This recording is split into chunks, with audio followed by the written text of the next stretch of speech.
जय माता दी। नमस्कार दोस्तों, स्वागत है आप सभी का हमारे YouTube चैनल लक्ष्मी शर्मा की कहानियां पर। प्रिय दर्शकों, आज मैं आप सभी को सुनाऊंगी आश्विन महीने की अमावस्या की कथाएं। हर साल भाद्रपद मास की पूर्णिमा तिथि को पितृपक्ष की शुरुआत होती है और आश्विन महीने की अमावस्या तिथि को सर्वपितृ अमावस्या मनाया जाता है। सर्वपितृ अमावस्या के दिन घर के उन मृतक सदस्यों का श्राद्ध किया जाता है जिसकी मृत्यु अमावस्या तिथि, पूर्णिमा तिथि या चतुर्दशी तिथि को हुई हो। साथ ही इस दिन उन पूर्वजों का भी श्राद्ध किया जाता है जिसकी मृत्यु तिथि याद न हो। सर्वपितृ अमावस्या को पितरों की विदाई का दिन भी माना जाता है। इस साल 2023 में पितृ पक्ष की शुरुआत 29 सितंबर से हुई थी। अमावस्या तिथि 13 अक्टूबर 2023 को रात 9:50 से शुरू होकर 14 अक्टूबर 2023 को रात 11:24 पर समाप्त होगी। इसलिए उदया तिथि के अनुसार 14 अक्टूबर 2023 को सर्वपितृ अमावस्या मनाया जाएगा। 14 अक्टूबर को ही साल की आखिरी सूर्य ग्रहण भी लगने जा रहा है। सर्वपितृ अमावस्या के दिन ब्राह्मणों को घर बुलाकर उन्हें भोजन कराएं। इसके साथ ही गरीब और जरूरतमंदों को भी भोजन कराएं। पूर्वजों के नाम पर भोजन निकाले और किसी खुले स्थान या छत पर रख दे। धार्मिक मान्यता है कि ऐसा करने से पितृ प्रसन्न होते हैं और परिवार के सदस्यों पर अपनी कृपा बनाए रखते हैं। सर्वपितृ अमावस्या के दिन दान पुण्य के कार्य किए जाते हैं। मान्यता है कि इससे पितरों के आत्मा को शांति मिलती है। इस दिन कपड़ा, अनाज, गाय का घी, चांदी और काले तिल का दान बेहद शुभ माना जाता है। अगर पितृ पक्ष के दौरान पितरों को तर्पण न दे पाए तो सर्वपितृ अमावस्या के दिन पितरों को तर्पण जरूर देना चाहिए। मान्यता है कि इससे घर के पूर्वज प्रसन्न होते हैं और सुख समृद्धि का आशीर्वाद देते हैं। सर्वपितृ अमावस्या का दिन पशु पंछियों के लिए भोजन जरूर निकाले। श्राद्ध के लिए स्वास्तिक भोजन तैयार करें। ऐसा करने से पितृ प्रसन्न होते हैं और आशीर्वाद देते हैं।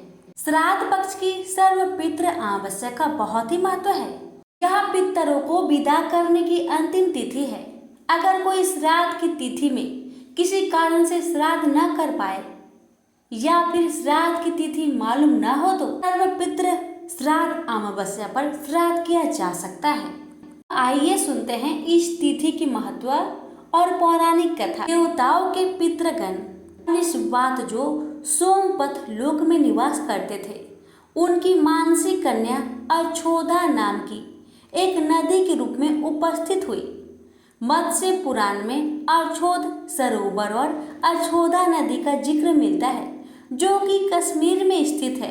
एक बार अछोदा ने 1000 वर्ष तक तपस्या की जिससे प्रसन्न होकर देवताओं के पितृगण अग्निस्वात और बहिष्पत अपने कन्या पितृगण अमावस्या के साथ अछोदा को वरदान देने के लिए आश्विन अमावस्या के दिन उपस्थित हुए।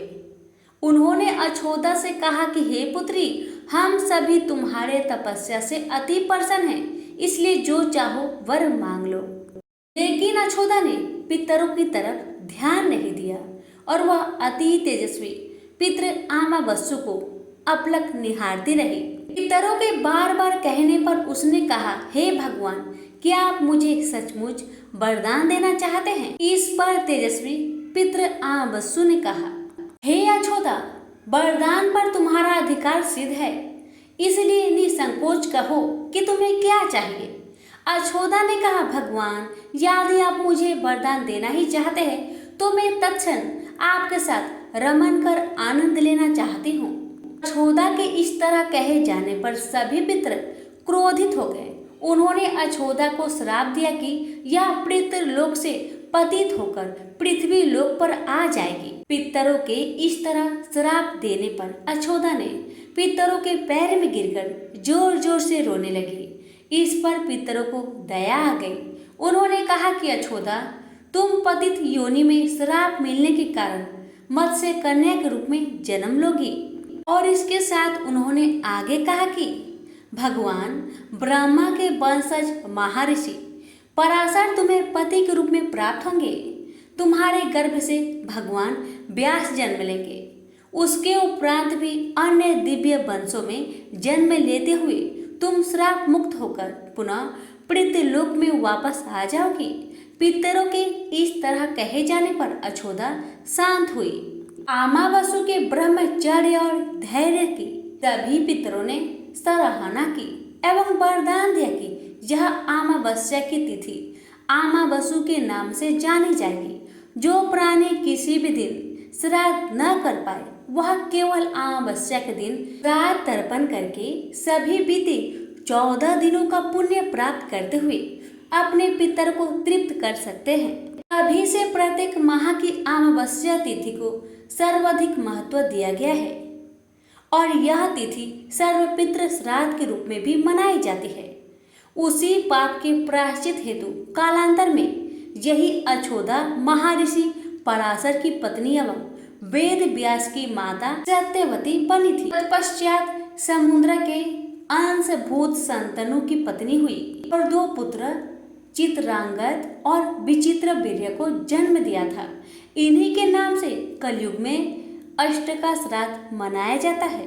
प्रेम से बोलिए पितर देव की जय। अब आप सभी सुनेंगे श्रीमद् भागवत गीता पाठ का 2वां अध्याय और 7वां अध्याय। कहा जाता है कि सर्वपितृ अमावस्या के दिन पितरों के शांति के लिए और उनका आशीर्वाद प्राप्त करने के लिए और उन्हें मुक्ति प्रदान का मार्ग दिखाने के लिए गीता के 2 और 7वें अध्याय का पाठ करने का विधान है। तो आइए पहले सुने श्रीमद् भगवद गीता पाठ का 2वां अध्याय। इस अध्याय का नाम है सांख्य योग। संजय बोले, हे धृतराष्ट्र। तब श्री कृष्ण की दया युक्त नेत्रों में आंसू भरकर व्याकुल चित अर्जुन से बोले, हे अर्जुन, अनर्थ के सेवन करने योग्य अपयश कारक नरक में गिरने वाला मोह इस समय तुम्हारे मन में कहाँ से आया? तुम कायर मत बनो, यह शोभा नहीं देता। तुम हृदय की दुर्बलता को त्याग कर युद्ध के निमित्त खड़े हो जाओ। अर्जुन ने कहा, हे मधुसूदन, मैं रण में पूज्य भीष्म और द्रोणाचार्य के ऊपर बाण प्रहार कर कैसे युद्ध कर सकता हूँ? इस लोक में महात्मा गुरुजनों को न सताकर भीख मांग भोजन करना उत्तम है और अर्थ की कामना के लिए गुरुजनों को मारकर उनके रक्त से सने भोगों को भोगूंगा। हम नहीं जानते कि युद्ध में कौन जीतेगा। यदि हम जीत भी लेंगे, लेकिन जिनको मैं मारूंगा उन्हें मारकर मैं तो जीवित रहना भी नहीं चाहता। वहीं धृतराष्ट्र के पुत्र हमारे सामने प्रस्तुत है। दीनता से मेरी स्वाभाविक वृत्ति नष्ट हो गई है और धर्म के विषय में मेरा चित्त मोहित हो गया है। मैं आपसे पूछता हूँ, जिससे निश्चय करके मेरा भला हो वह मुझे समझाकर बताइए, क्योंकि मैं आपका शिष्य हूँ और आपकी शरण में हूँ। अतः मुझे ज्ञान शिक्षा दीजिए। मुझे पृथ्वी का निष्कंटक राज्य मिल जाए और देवता का भी आधिपत्य मिल जाए, तो भी ऐसा कोई उपाय नहीं दिखता कि जो मेरी इंद्रियों को दुखाने वाले शोक को दूर करे। हे गोविंद, मैं युद्ध नहीं करूँगा। यह कहकर अर्जुन चुप हो गए। संजय बोले, हे राजन, दोनों सेनाओं के बीच में खिन्न होकर बैठे अर्जुन से भगवान श्री कृष्ण ने ये वचन कहे, हे अर्जुन, जिसके लिए शोक नहीं करना चाहिए तू उसके लिए शोक करता है और पंडितों के वचन तू कहता है। तो पंडित लोग न मरों का सोच करते हैं और न जीवितों का सोच करते हैं। यह बात असंभव है कि मैं पहले न था, तुम भी न थे और यह राजा भी न थे और इसके बाद भी न रहेंगे। जैसे देहधारियों की इस देह का लड़कपन, जवानी, बुढ़ापा ये अवस्था होती है, जैसे ही मृत्यु के बाद दूसरी देह की भी होती है। इसलिए पंडित लोग मोक्ष को प्राप्त नहीं होते। इंद्रियों का सप्तरादि विषयों से संयोग जारा, गर्मी आदि सुख दुख देने वाला है आने जाने वाले और नाशवान जानकर इन्हें सहन कर। हे नर श्रेष्ठ, सुख दुख को समान मानने वाले जिन वीर पुरुष को यह ब्रह्म पदार्थ कलेश नहीं देते, वह मोक्ष पाने के अधिकारी है। असत का तो अस्तित्व नहीं है और सम का अभाव नहीं है। इस अविनाशी, अचित्य और नित्य जीवात्मा के ये सब शरीर नाशवन है। अतएव हे भारत, तुम युद्ध करो। जो पुरुष इस आत्मा को मारने वाला तथा जो मरने वाला मानते हैं, वे दोनों ही ज्ञानी नहीं है, क्योंकि यह आत्मा न मारती है न मरती है। आत्मा न कभी जन्मती है न मृत्यु को प्राप्त होती है, न कभी जन्मी थी न कभी मरेगी। यह अजनबी, नित्य, कभी न घटने बढ़ने वाली और सनातन है। नष्ट होने पर भी वह नाश को प्राप्त नहीं होती। जो पुरुष इस आत्मा को नित्य, अविनाशी, निर्विकार और अनजन्मा जानता है, वह जिसको घात करवेगा और जिसको मारेगा, जिस प्रकार मनुष्य पुराने वस्त्र फेंक कर नया वस्त्र ग्रहण करता है, उसी प्रकार आत्मा पुराने देह को छोड़कर नई देह धारण करती है। आत्मा को शस्त्र काट नहीं सकते, अग्नि जला नहीं सकती, जल भिगो नहीं सकता, ना भीग या गल सकती है और ना सूख सकती है। यह अविनाशी, सर्वव्यापी, स्थिर, अचल और सनातन है। यह इंद्रियों से जाना नहीं जा सकता, यह कल्पना से भी परे है और इसमें हेर फेर नहीं हो सकता। इसलिए ऐसा जानते हुए तुम्हें शोक करना उचित नहीं है। हे महाबाहो, यदि तुम इस आत्मा को नित्य जन्म लेने वाला मानते हो तो शोक नहीं करना चाहिए, क्योंकि जो जन्मा है उसकी मृत्यु है और जिसकी मृत्यु हुई है उसका जन्म होना निश्चय है। अतः जो बात अनिवार्य है उसके लिए सोच करना व्यर्थ है।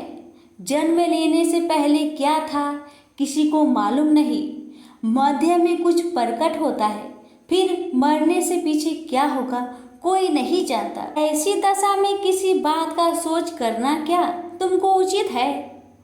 कोई मनुष्य तो इस आत्मा को आश्चर्य से देखता है, आश्चर्यवत मानकर सुनता है, परंतु कोई देख कहे व सुनकर भी भली प्रकार नहीं जानता है सबके शरीर में यह क्या आत्मा नित्य अविनाशी है। कारण सब प्राणियों के लिए तुमको सोच करना उचित नहीं। अपने धर्म को भी सोचकर घबराना उचित नहीं है, क्योंकि क्षत्रियो को धर्म पूर्वक युद्ध से बड़ा और कुछ भला करने वाला नहीं है। हे पार्थ, बिना इच्छा के स्वर्ग का द्वार रूप युद्ध तुमको स्वतः प्राप्त हुआ है। ऐसा सुअवसर भाग्यवान क्षत्रिय को ही मिलता है। यदि तुम अपने धर्म के अनुसार इस संग्राम को न करोगे तो अपना धर्म और बड़ाई खो बैठोगे और पाप को प्राप्त होगे। सब लोग सदा तुम्हारी अपकीर्ति करेंगे और प्रतिष्ठा वाले पुरुषों के लिए अपयश का होना मृत्यु से भी बढ़कर है। ये महारथी लोग समझेंगे कि अर्जुन डरकर संग्राम से हट गया, और अब तक जो लोग तुम्हारे पराक्रम की प्रशंसा करते हैं वही अनेक तरह के दुर्वचन कहेंगे। इससे बढ़कर दुख तुमको क्या हो सकता है? यदि युद्ध में नष्ट हो गए तो स्वर्ग के भागी होगे, जीतने पर पृथ्वी के तल पर राज्य करोगे। इसलिए युद्ध के निमित्त दृढ़ प्रतिज्ञा होकर खड़े हो जाओ। सुख दुख, लाभ हानि, जय पराजय, इन सब को समान समझकर युद्ध के लिए तैयार हो जाओ। ऐसा करने से तुम पाप को प्राप्त नहीं होगे। हे पार्थ, यह ज्ञान उपदेश ज्ञान योग के विषय में तुझसे कहा गया है। अब निष्काम कर्म योग के विषय में सुनो। जिस ज्ञान को पाकर कर्म बंधन से तेरी मुक्ति होगी। कर्म योग मार्ग में एक बार प्रारंभ किए कर्म का नाश नहीं होता और विघ्न पड़ने पर भी शुभ फल तथा इस कर्म का केवल प्रारंभ ही संसार से छुड़ाकर पूर्व ब्रह्म प्राप्त करता है। निश्चय करने वाली बुद्धि इस निष्काम कर्म में एक ही है और कामना वाले पुरुष की बुद्धि एकाग्र नहीं रहती। हे अर्जुन, अज्ञानी उस पुष्पिता वाणी को ही स्वर्ग सुख से बढ़कर कुछ नहीं समझते। स्वर्ग सुख को ही जो उत्तम पुरुषार्थ समझते हैं, उनको कामनाओं से चित्त व्याकुल होने के कारण निश्चयात्मक बुद्धि से मोक्ष साधना उत्पन्न होती है। कारण कि उनका चित्त भोग आदि में सदैव निमग्न रहता है। जिन मनुष्यों का चित्त इस प्रकार मोह में लिप्त है और जिसकी आसक्ति भोग विलास और ऐश्वर्य में है, ऐसे पुरुषों के अंत कारण में निश्चयात्मक बुद्धि नहीं होती। हे अर्जुन, वेद त्रिगुणात्मक सकाम है, तुम निष्काम हो जाओ। सुख दुख को समान जानकर नित्य क्षेम आदि स्वार्थों में ना पड़कर धीरजवान और आत्मनिष्ठ हो। तुमको केवल कर्म करना चाहिए, तुम्हारे अधिकार में फल नहीं। तुम ना तो फल की अभिलाषा में काम करो और न निकम्मे ही रहो। फल की आशा त्याग कर कर्म की सफलता असफलता को समान समझकर तुम योगस्थ होकर कर्म करो। फल की इच्छा रखने वाले निष्कृष्ट होते हैं। काम कर्म करने वाला पुरुष ईश्वर कृपा से इसी संसार में सुकृत तथा दुष्कृत इन दोनों का ही त्याग कर देता है। जो सब कर्मों में कल्याणकारक है, कर्म फल को त्याग कर ही बुद्धि युक्त ज्ञानी पुरुष जन्म बंधन से हटकर मोक्ष को पाते हैं। जब तुम्हारी बुद्धि मोह बन के बाहर निकल जाएगी, तब तुम्हारा मन आगे सुनने वाली तथा हुई बातों से विरक्त हो जाएगी। अनेक श्रुति इस मृत्यु के वचन को सुनने से तुम्हारी बुद्धि भ्रमित हो गई है। जिस समय वह निश्चल होकर आत्मा में निश्चल होगी, तभी उनको तत्व ज्ञान प्राप्त होगा। अर्जुन ने पूछा, हे केशव, आत्मा स्वरूप में निश्चल बुद्धि वाला जिसको कहा है, उनके लक्षण क्या है? श्री कृष्ण जी बोले, हे अर्जुन, जो महात्मा पुरुष मन की कामनाओं को त्याग देता है और अपने आप ही से प्रसन्न रहता है, उसको निश्चल बुद्धि वाला कहते हैं। दुख में जिसके मन खेद नहीं होता और सुख में जिसको आसक्त नहीं होती तथा प्रीति भय क्रोध जिसके जाते रहते हैं, वह महात्मा स्थिर बुद्धि वाला मुनि कहलाता है। जो सर्वत्र स्नेह करना है, जो शुभ पदार्थ होने पर हर्ष नहीं करता, अशुभ से अप्रसन्न नहीं होता, उसी को स्थिर बुद्धि जानना चाहिए। और कछुआ जैसे अपने अंगों को सिकुड़ लेता है, उसी तरह जो पुरुष अपनी इंद्रियों को विषय से हटाता है, उनकी बुद्धि स्थिर जाननी चाहिए। हे अर्जुन, मोक्ष प्रयत्न करने वाले विद्वान व्यक्ति को भी प्रबल इंद्रिया बलात् उसके मन को जीत लेती है। इसलिए सब इंद्रियों को विषयों से रोक मेरे अंतर्ज्ञान में तत्पर हो जावे। जिसने इंद्रियों को बस में कर लिया है, उसकी बुद्धि निश्चल है। जो पुरुष विषयों के ध्यान में रहता है, उसमें उसकी प्राप्ति हो जाती है। प्राप्ति होने से कामना होती है, इच्छा के पूर्ण न होने से क्रोध से अविवेक होता है, अविवेक से स्मरण शक्ति नष्ट हो जाती है, स्मरण शक्ति के नष्ट होने से बुद्धि क्षय हो जाती है। जिसकी बुद्धि का नाश हुआ, वह विनाश को प्राप्त होता है। जो पुरुष राग देश से रहित होकर इंद्रियों के विषय सुख का अनुभव करता है और अपने मन को बस में रखता है, वह शांति को प्राप्त होता है। शांति मिलने पर सब दुखों का नाश होता है। प्रसन्न चित्त वाले की बुद्धि तुरंत निश्चल हो जाती है। वो पुरुष योग युक्त नहीं है, उनको निश्चल बुद्धि उत्पन्न नहीं होती। भावना के न होने से शांति प्राप्त नहीं होती। शांत को सुख कहाँ से मिलेगा? इस कारण हे महाबाहो, जिसने इंद्रियों को विषय से सर्वथा रोक रखा है, उसी की बुद्धि स्थिर है। जब सब प्राणियों की रात होती है, उसमें संयमी जागता रहता है और प्राणी मात्र जिस समय जागते हैं, मुनि जनों की वह रात्रि है। जल से भरे पूर्ण समुद्र में जल भरने पर भी वह अपनी मर्यादा पर ही रहता है। उसी तरह जिस पुरुष में इच्छा ना रहने पर भी अनिच्छा से सब विषय भोग प्राप्त होते हैं, उसी को शांति मिलती है। विषयों की इच्छा करने वाले को शांति नहीं मिलती। जो पुरुष सब कामनाओं को छोड़कर इच्छा रहित होकर विचरता है, ममता अहंकार जिसमें नहीं है, वही शांति को प्राप्त होता है। हे पार्थ, ब्रह्मी स्थिति यही है। ऐसी स्थिति मिल जाने पर प्राणी फिर मोह में नहीं फंसता और अंत समय में निर्वाण ब्रह्म पद को प्राप्त होता है। प्रेम से बोलिए श्री कृष्ण भगवान की जय। पर श्रीमद् भगवत गीता पाठ का दूसरा अध्याय समाप्त हुआ। अब सुनेंगे दूसरे अध्याय का महात्म्य। श्री नारायण जी बोले, हे लक्ष्मी, दक्षिण देश में एक पूर्ण नाम नगर था। वहाँ एक देव सुशर्मा बड़ा धनवान रहता था। उसे साधु सेवा करते हुए 7 दिन बीते थे। तब एक बाल नाम ब्रह्मचारी आया, उसकी बहुत सेवा की और विनय से कहा, हे संत, कृपा कर मुझे श्री नारायण जी के पाने का ज्ञान उपदेश दीजिए। तब वह ब्रह्मचारी बोला, मैं तुझे गीता जी के दूसरे अध्याय का पाठ सुनाता हूँ, श्रवण कर। एक आइली वन में बकरियां चरा रहा था। वहां मैं भजन किया करता था। एक दिन रात को आइली अपनी सभी बकरियों को लेकर घर के रास्ता में चल रहा था कि मार्ग में एक सिंह बैठा मिला उसे। एक बकरी सबसे आगे अपनी ओर चली आती देखकर शेर वहां से भाग गया।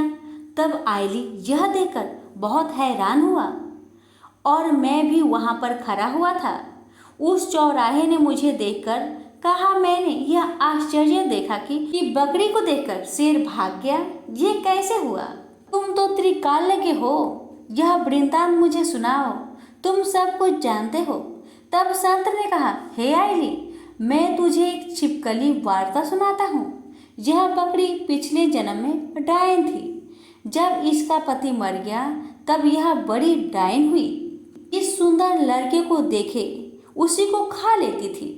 और शेर पिछले जन्म में फंदक था, वह पंछी को पकड़ने के लिए वन में जाया करता था। ये डायन भी वही वन को गई।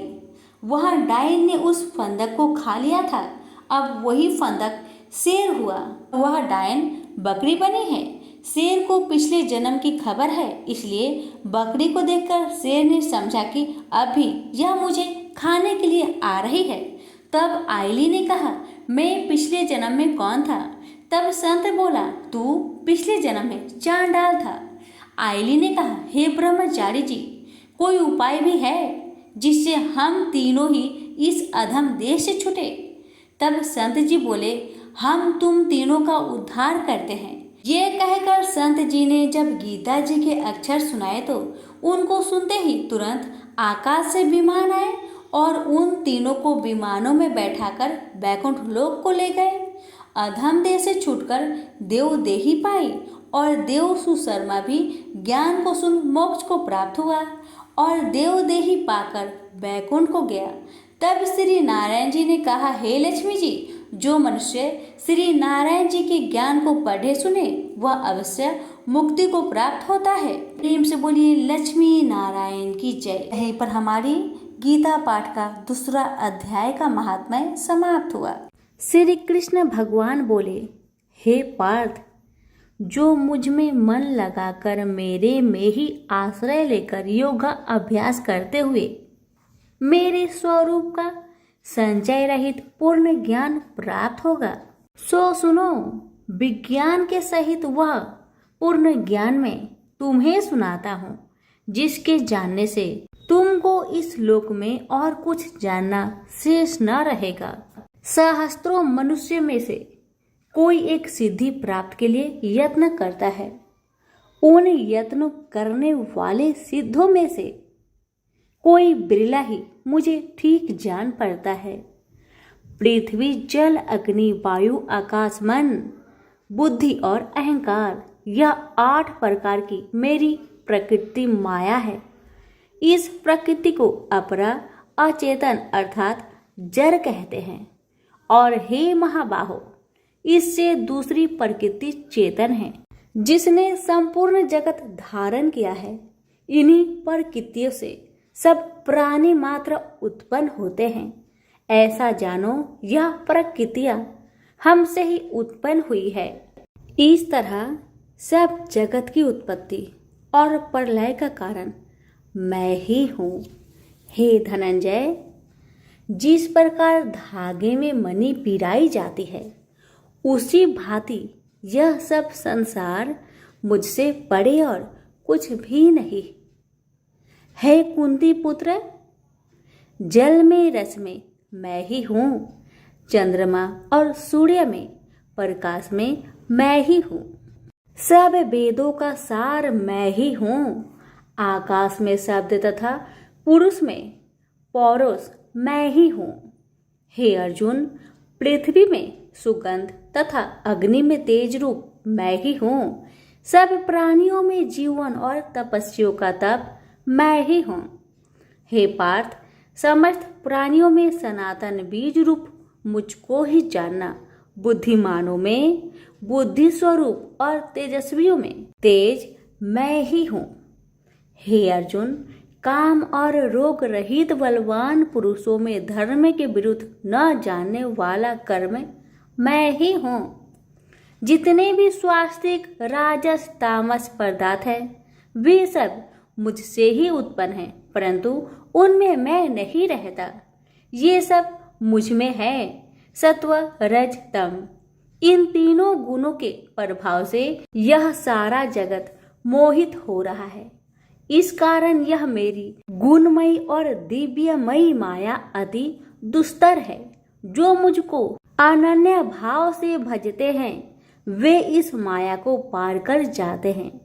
हे भारत श्रेष्ठ अर्जुन, 4 प्रकार के जीव मुझको भजते हैं। दुखिया, जिज्ञासु, ऐश्वर्य की कामना करने वाले और ज्ञानी, जिनमें मुझे सदा एकाग्रचित और केवल मेरी भक्ति करने वाले, और ज्ञानी, जिनमें मुझे सदा एकाग्रचित और केवल मेरी भक्ति करने वाले ज्ञानी पुरुष श्रेष्ठ है।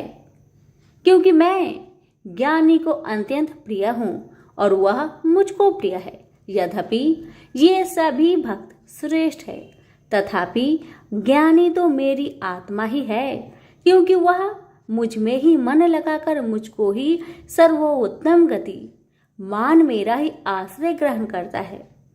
वह ज्ञानी अनेक जन्मों के बाद मुझे पा लेता है।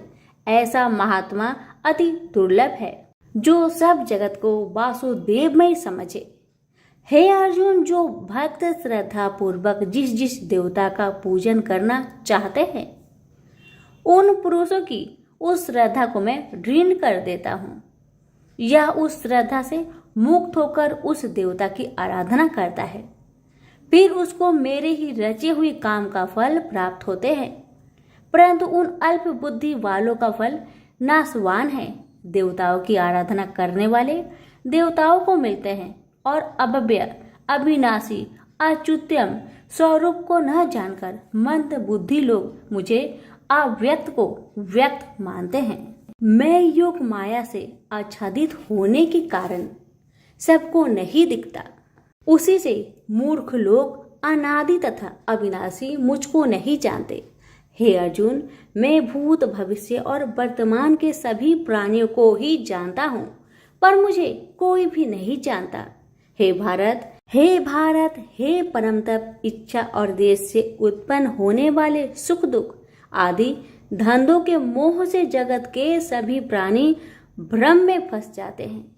जिन पुण्य आत्माओं के पाप नष्ट हो गए हैं, वह पुरुष दृढ़ मोह से छूटकर दृढ़ निश्चय करके मेरी भक्ति करते हैं, जो आश्रय लेकर जीवन मरण से दूर करने के अर्थ प्रयत्न करते हैं।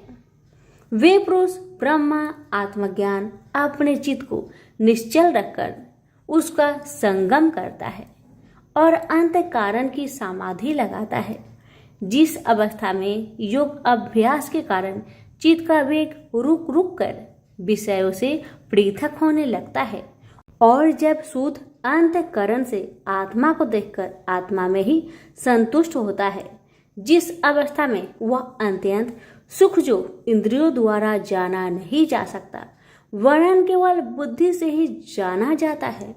और जब वह योगी अनुभव करता है तब आत्मा स्वरूप में स्थिर हो उससे विचलित नहीं होता। इस अवस्था को पाकर फिर और कोई लाभ उसको अच्छा नहीं लगता, और जहाँ स्थिर होने पर और कोई बड़ा भारी दुख उसको वहां से चलायमान नहीं कर सकता। इस अवस्था को दुख संयोग वियोग कारक नामक योग जानना हो तो योग निर्विकल्प चित्त से निश्चय करके जानना चाहिए। संकल्प से उत्पन्न होने वाला समस्त कामनाओं को त्याग कर और मन ही मन में सकल इंद्रियों को चारों ओर से रोक रोक कर धैर्य के साथ बुद्धि को अपने अधीन कर धीरे धीरे विषय से दूर हटा ले और भली भांति मन को आत्मा में स्थिर करके किसी वस्तु की इच्छा ना करे और चंचल मन जिधर जिधर जाए उधर से इसको हटाकर आत्मा के बस में करना चाहिए। इस प्रकार शांति चित्त तथा रजोगुण से रहित निष्पाप तथा ब्रह्म स्वरूप योगी को उत्तम सुख प्राप्त होता है। इस रीति से निरंतर योगाभ्यास करने वाला योगी समस्त पापों से छूटकर सहज ही उस परम सुख को पा लेता है जो ब्रह्म के संयोग से प्राप्त होता है।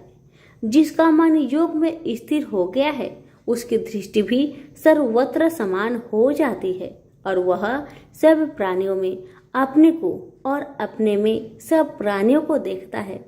जो सब प्राणियों में मुझको और मुझ में सब प्राणियों को देखता है। मैं उससे अलग नहीं रहता और मुझसे वह अलग नहीं रहता। जो अभेद भाव से रहता है सब प्राणियों में स्थिर हो मेरा मनन करता है वह योगी चाहे जिस अवस्था में रहे मुझ में मिल जाता है। हे अर्जुन, जो समस्त प्राणियों के दुख सुख के समान समझता है और सबको समान देखता है वही श्रेष्ठ योगी है। अर्जुन बोले, हे मधुसूदन, आपने जो योग बताया कि सबको अपने ही समान देखे सो मन के चंचल होने के कारण मैं उसको अपने में दृढ़ स्थिर नहीं देखता हूँ। हे श्री कृष्ण, यह चंचल मन बड़ा ही हठी पराक्रमी और दृढ़ है। इसको अपने अधीन रखना तो मुझे वायु को बांध रखने के समान ही प्रतीत होता है। श्री कृष्ण भगवान ने कहा, हे महाबाहो, इसमें संदेह कि मन अति चंचल है तो भी हे कुंती पुत्र, अभ्यास और वैराग्य से इसे बस में किया जा सकता है। जिसका मन बस में नहीं उसको योग अति दुर्लभ है। अर्जुन ने कहा, हे श्री कृष्ण, जिसमें श्रद्धा तो है पर योग प्राप्त करने में सफल नहीं हुआ है और जिसका चित्त योग से विचलित हो गया है वह योग सिद्धि न पाने से किस गति को प्राप्त होता है।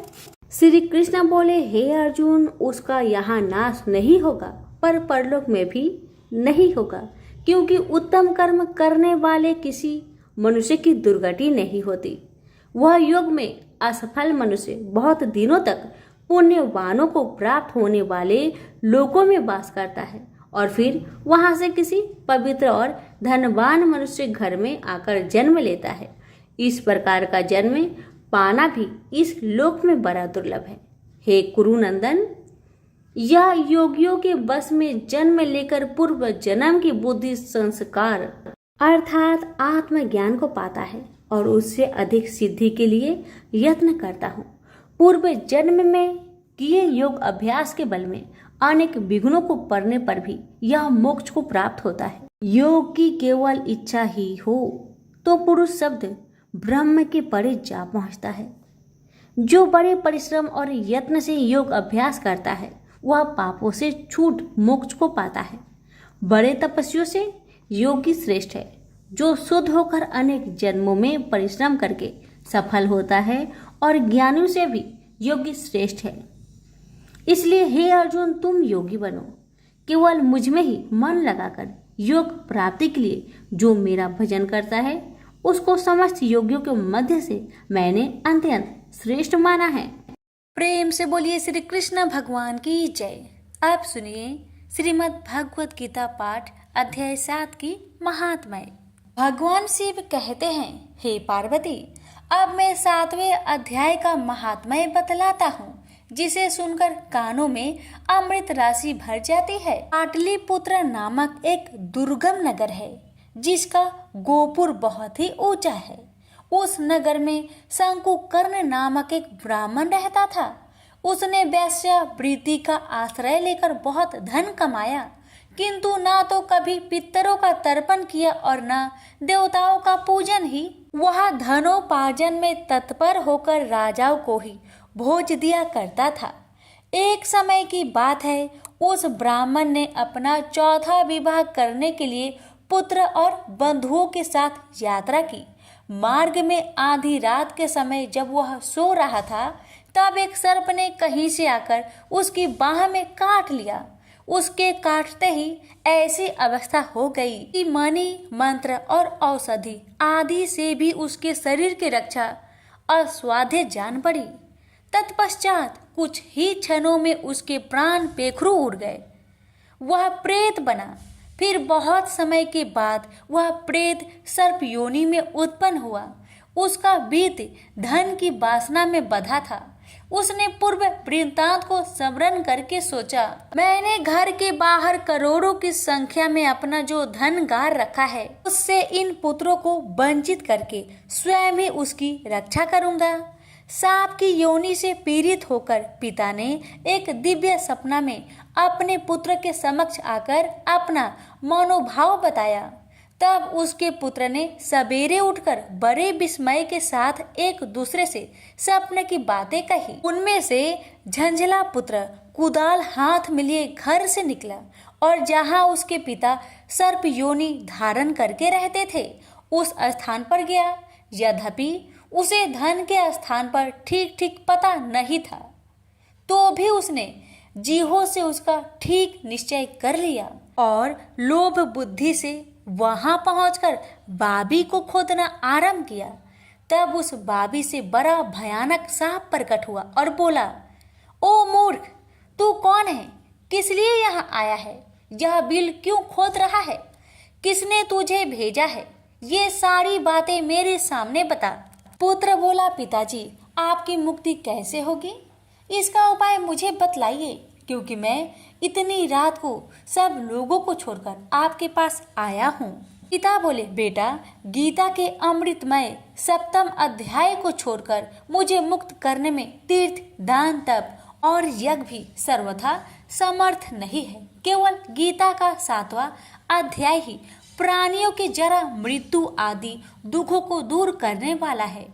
पुत्र, मेरे श्राद्ध के दिन गीता के 7वें अध्याय का पाठ करने वाले ब्राह्मण को श्रद्धा पूर्वक भोजन कराओ। इससे निसंदेह मेरी मुक्ति हो जाएगी। बस अपनी शक्ति के अनुसार पूर्ण श्रद्धा के साथ निर्वर्षी और वेद विद्या में प्रवीण अन्य प्राणी को भी भोजन कराना। सर्प योनि में पड़े हुए पिता के यह वचन सुनकर सभी पुत्र ने उनकी आज्ञा अनुसार तथा उससे भी अधिक किया। अब शंकुकर्ण ने अपने सर्प शरीर को त्याग कर दिव्य देह धारण किया और सारा धन पुत्रों के अधीन कर दिया। पिता ने करोड़ों की संख्या में जो धन उनमें बांट दिया था, उससे वे पुत्र बहुत प्रसन्न हुए। उनकी बुद्धि धर्म में लगने लगी थी, इसलिए उन्होंने बावली, कुआं, पोखरा, यज्ञ तथा देव मंदिर के लिए उस धन का उपयोग किया और अन्य शाला भी बनवाए। तत्पश्चात 7वें अध्याय का सदा जप करते हुए उन्होंने मोक्ष प्राप्त किया। हे पार्वती, यह तुम्हें 7वां अध्याय का महात्म्य बतलाया, जिसके श्रवण मात्र से मानव सब पातकों से मुक्त हो जाता है। प्रेम से बोलिए उमापति शंकर भगवान की जय। वीडियो को लाइक शेयर करना ना भूलें। धन्यवाद।